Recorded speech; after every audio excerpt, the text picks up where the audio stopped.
Bom dia, galera. Fazendo um videozinho aqui simples, tá?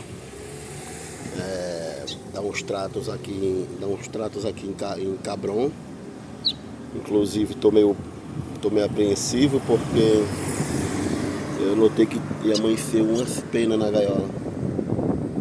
Não sei se vai dar pra enxergar, mas amanheceu umas penas aqui na gaiola. E talvez Cabron entre em muda. Então vou dar os tratos aqui, fazer uma limpeza na gaiola, fazer o balanceamento das sementes dele, colocar um bico de patozinho, um machixe e chuchu. E desculpa, pepino.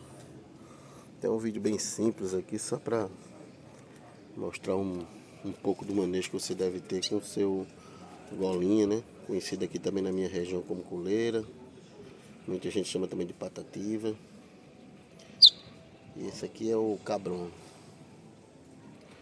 Golinha muito bom, golinha de ordem.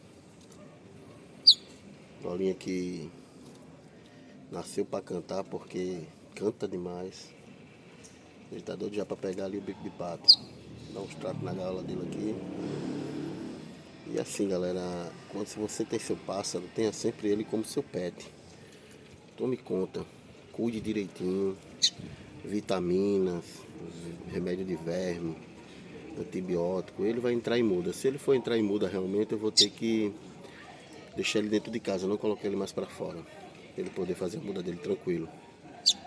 E aí eu não sei se essa muda vai ser completa ou só um repeno, pedra de cálcio. Mas aí eu vou fazendo o vídeo aí conforme, para vocês ir acompanhando aí. E vamos ver a evolução aí.